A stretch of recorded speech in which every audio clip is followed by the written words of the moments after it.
नमस्कार, मैं हुआ खबर देख रहे हैं आप। मैं हूं आपके साथ सबा शाहिद शेख। प्राइम टाइम में आपका बहुत बहुत स्वागत है। पेपर लीक और महंगाई समेत अलग अलग मुद्दों को लेकर कांग्रेस कार्यकर्ताओं ने पटना सिटी के शहीद भगत सिंह चौक में केंद्र सरकार के खिलाफ विरोध प्रदर्शन करते हुए प्रधानमंत्री नरेंद्र मोदी और केंद्रीय शिक्षा मंत्री धर्मेंद्र प्रधान का प्रतीकात्मक अर्थी जुलूस निकाला। ये जुलूस शहीद भगत सिंह चौक से शुरू होकर खाजे कला घाट पहुंचा, जहां प्रतीकात्मक रूप से दाह संस्कार किया गया। कांग्रेस नेताओं ने आरोप लगाया कि देश में लगातार पेपर घोटाले सामने आ रहे हैं, जिससे छात्रों का भविष्य अंधकार में है। उनका कहना था कि कई छात्र आत्महत्या जैसे कदम उठाने को मजबूर हो रहे हैं, लेकिन केंद्र सरकार इस गंभीर मुद्दे पर कोई ठोस कार्रवाई नहीं कर रही है। कांग्रेस नेताओं ने चेतावनी दी कि यदि छात्रों के भविष्य के साथ खिलवाड़ बंद नहीं हुआ तो पूरे देश में व्यापक जन आंदोलन किया जाएगा। प्रदर्शनकारियों ने महंगाई, भ्रष्टाचार और प्रशासनिक दमन का भी आरोप लगाया। सैकड़ों की संख्या में मौजूद कांग्रेस कार्यकर्ताओं ने केंद्र सरकार के खिलाफ जमकर नारेबाजी की। इस दौरान पटना साहिब से कांग्रेस प्रत्याशी सुशांत शेखर, जिला कांग्रेस अध्यक्ष आशीष कुमार, पूर्व प्रत्याशी परवेज अहमद, कांग्रेस नेता सुजीत कसेरा, पंकज पुजारी सहित बड़ी संख्या में पार्टी कार्यकर्ता और समर्थक मौजूद रहे।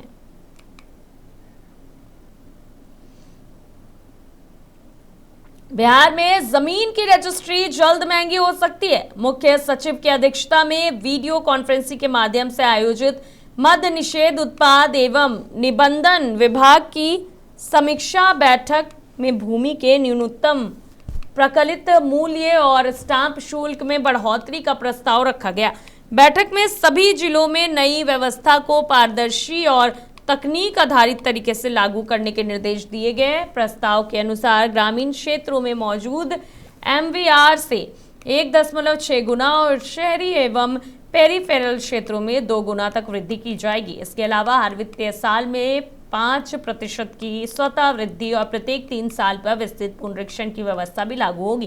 बैठक में स्टाम्प शुल्क को 6% से बढ़ाकर 7% करने का प्रस्ताव रखा गया। हालांकि महिलाओं को मिलने वाली रियायत जारी रहेगी और उन्हें कुल 0.5% तक की छूट मिलेगी। वहीं 80 साल या उससे अधिक आयु के बुजुर्गों के लिए घर जाकर रजिस्ट्री की सुविधा शुरू की जाएगी। नई बिहार निबंधन नियमावली 2026 और बिहार स्टाम्प नियमावली 2026 के तहत आपको बता दें कि 15 जुलाई 2026 तक चयनित कार्यालयों में जो है चरणबद्ध तरीके से डिजिटल और पेपरलेस व्यवस्था लागू करने की तैयारियां भी की जा रही है।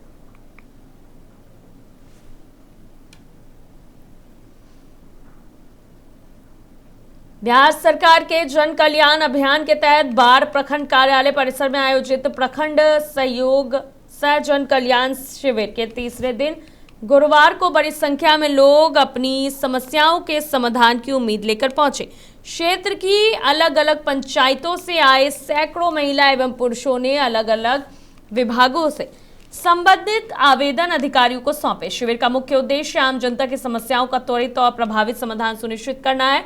इस दौरान जमीन विवाद, वृद्धावस्था एवं अन्य पेंशन योजनाएं, राशन कार्ड, प्रधानमंत्री आवास योजना, जातीय आय और आवासीय प्रमाण पत्र सहित सामाजिक सुरक्षा योजनाओं से जुड़े मामलों के आवेदन प्राप्त किए गए। अधिकारियों ने सभी आवेदनों को गंभीरता से लेते हुए शीघ्र कार्रवाई का आश्वासन दिया। प्रखंड प्रशासन की ओर से अलग अलग विभागों के अलग अलग काउंटर लगाए गए थे, जहां कर्मियों ने लोगों को आवश्यक जानकारी उपलब्ध कराई और उनकी समस्याएं सुनी। शिविर में पहुंचे लोगों ने कहा कि इस पहल से उन्हें एक ही स्थान पर अलग अलग विभागों के अधिकारियों से मिलने और अपनी समस्याएं रखने का अवसर मिलेगा।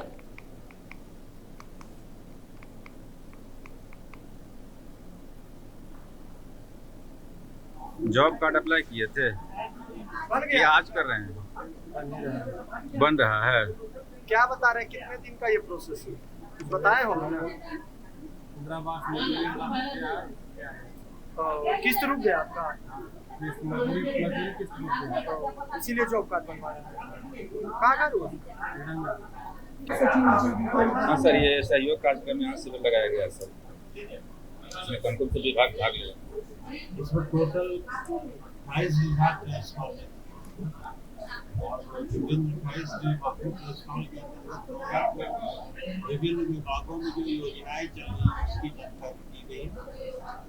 और इसी क्रम में लोगों के रजिस्ट्रेशन विभिन्न विभागों के अंतर्गत लाभ लाभ दिया जाना, इसके लिए जो आवेदन आए इसका रजिस्ट्रेशन किया गया। इसी क्रम में लखपति दीदी SHG दिनपेज के अंतर्गत 22 आवेदन आए, 22 लाख जिनका रजिस्ट्रेशन किया गया है। इस योजना के अंतर्गत एक जीविका के दीदी को 1 लाख रुपया उनके व्यवसाय वगैरह के लिए दिया गया। ये कुल आवेदन कितना? कुल आवेदन टोटल विभाग 22 आवेदन लखपति दीदी के लिए इसका रजिस्ट्रेशन हुआ है। और राजस्व एवं भूमि सुधार विभाग के अंतर्गत कुल 4 आवेदन आए, इसका विस्तार किया गया है। इसी प्रकार से मुख्यमंत्री कन्या उत्थान के अंतर्गत ICDS के अंतर्गत आवेदन आए, कुल 56 आवेदन है जिसका विस्तार किया गया। और आज का जो टारगेट है उसके अंतर्गत अभी जन प्रमाण पत्र 21 को तैयार किए गए हैं, जिसका वितरण विभिन्न लाभों को ऑन द स्पॉट करेंगे।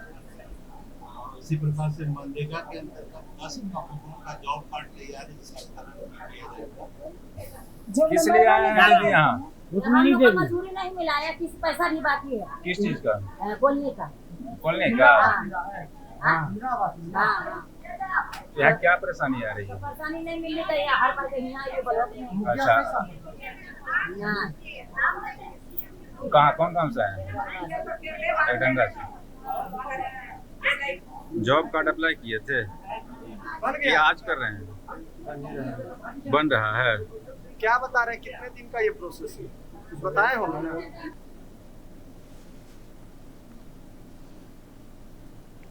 बाढ़ स्थित अनुग्रह नारायण सिंह महाविद्यालय में बिहार विभूति एवं महान स्वतंत्रता सेनानी अनुग्रह नारायण सिंह की जयंती श्रद्धा, सम्मान और उत्साह के साथ मनाई गई। महाविद्यालय सभागार में आयोजित समारोह की अध्यक्षता प्रधानाचार्य प्रोफेसर शशि प्रताप शाही ने की।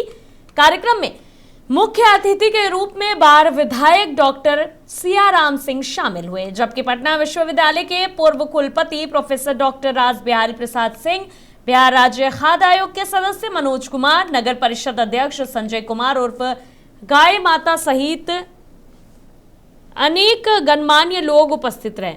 समारोह में वक्ताओं ने अनुग्रह नारायण सिंह के स्वतंत्रता संग्राम, जनसेवा और राष्ट्र निर्माण में योगदान को याद करते हुए प्रेरणा स्रोत बताया। विधायक डॉक्टर सियाराम सिंह ने कहा कि अनुग्रह बाबू का त्याग और समर्पण आज भी समाज को नई दिशा देता है। पूर्व कुलपति प्रोफेसर रासबिहारी प्रसाद सिंह ने महाविद्यालय के समग्र विकास के लिए हर संभव सहयोग का भरोसा दिया। वहीं आपको बता दें कि नगर परिषद अध्यक्ष संजय कुमार ने छात्र छात्राओं की सुरक्षा को देखते हुए कॉलेज के पुराने प्रवेश द्वार को पुनः खोलने, सड़क चौड़ीकरण, जल निकासी व्यवस्था और पेयजल सुविधाओं के विकास की मांग उठाई।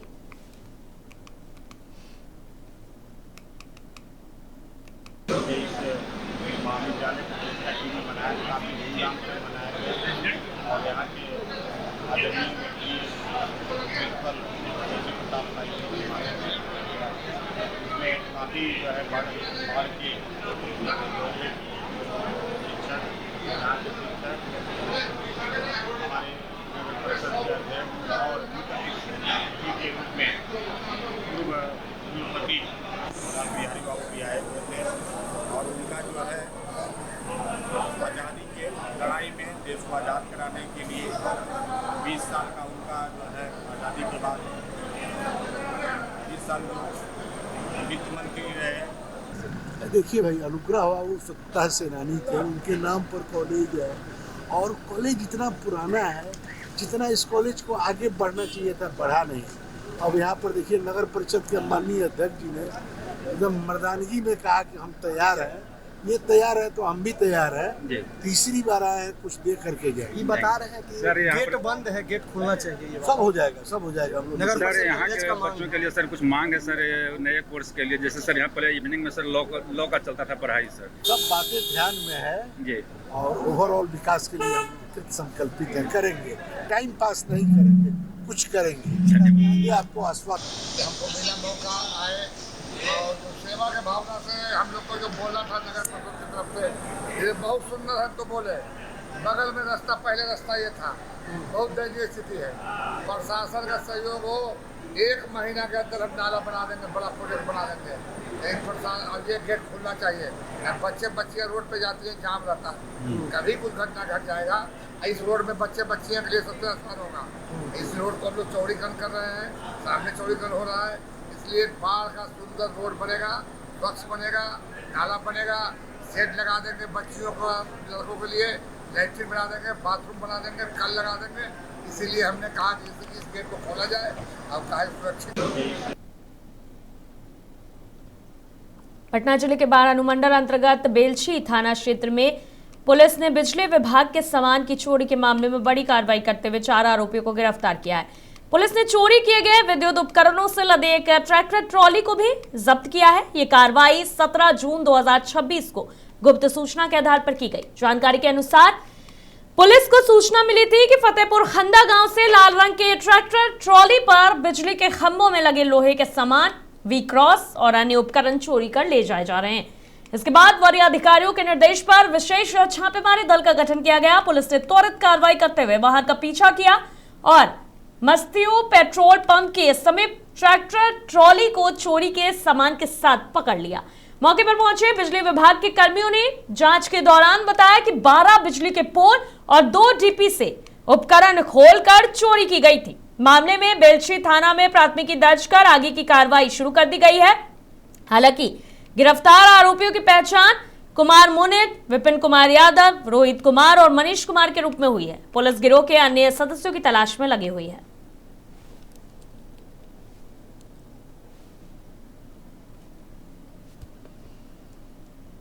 बेगूसराय में महिला के साथ कथित गैंग रेप के मामले में एक सनसनीखेज खुलासा सामने आया। 11 जून की रात शौच के लिए घर से निकली महिला के साथ कथित तौर पर गैंग रेप की घटना हुई थी। पीड़िता का इलाज चल रहा था। अस्पताल से छुट्टी मिलने के बाद जब वो दोबारा जांच के लिए पहुंची तब डॉक्टरों ने उसके शरीर से एक बुलेट बरामद की। इस खुलासे के बाद पुलिस महकमे में हड़कंप मच गया। मामले की गंभीरता को देखते हुए पुलिस ने जांच और तेज कर दी है। डीएसपी आनंद कुमार पांडे ने बताया कि डॉक्टरों द्वारा ऑपरेशन के दौरान बुलेट निकाली गई है, जिसे जांच के लिए सुरक्षित रखा गया है। उन्होंने कहा कि घटना में शामिल आरोपियों की गिरफ्तारी के लिए लगातार छापेमारी की जा रही है। पुलिस सभी पहलुओं की गहनता से जांच कर रही है और जल्द ही आरोपियों की गिरफ्तारी कर पूरे मामले का खुलासा करने का दावा भी कर रही है। सारे बिंदु पे वैज्ञानिक साक्ष्य के दृष्टिकोण से अनुसंधान चल रहा है। महिला के बयान में सत्यता प्रतीत होती है और ये डिस्चार्ज होने के बाद जब वापस आज आई है, 12 तारीख के देर संध्या में डिस्चार्ज हो गई थी, उसके बाद ये आई है घर से, तो इनका कंप्लेन है कि इंटरनल पार्ट से बुलेट निकला है और उसमें पेन हो रहा है। क्या लग रहा है? आदत खराब। आगे सर। हाँ, इसके बाद यहाँ हॉस्पिटल में भी जांच हुआ। यहाँ के डॉक्टर्स के द्वारा एक वुडन ब्लॉक निकाला गया है इंटरनल पार्ट से। इसमें हर बिंदु की जांच करके जो भी अपराधी हैं उनको सभी लोगों को तुरंत गिरफ्तार कर स्पीडी ट्रायल कराया। क्या घटना बताया गया है? शुरुआत में क्या हुआ था इनके साथ?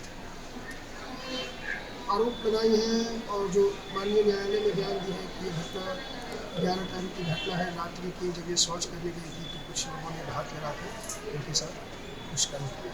कितने लोगों पर आरोप है? 183 के बयान और अलग अलग बयान में कुल कभी 3 और कभी 5 कह रही है। तो हम लोग को गैंगरेप लेके चल रहे हैं। इनके साथ 3 माह पहले भी दुष्कर्म का प्रयास किया गया था, घर में घुसकर। उसी अपराधी पर फिर आरोप। इसमें मैं आपको एक चीज़ बता देता हूँ कि जो कोई भी कहीं से पुलिस के एंगल से लैप्स होगा तो उस पर जांच होगी। देखने के बाद जब देखा तो यार वो पत्थर निकासा कि लोहा लिखा से हम नहीं देखे हैं। एक गोली लिख से है, एक लोहा लिख से है। तब रास्ता से निकले हैं सदर अस्पताल में, पेशाब के रास्ते से निकले हैं। तब एक पत्थर निकले हैं, एक गोली लिख से है। सारे बिंदु पे वैज्ञानिक साक्ष्य के दृष्टिकोण से अनुसंधान।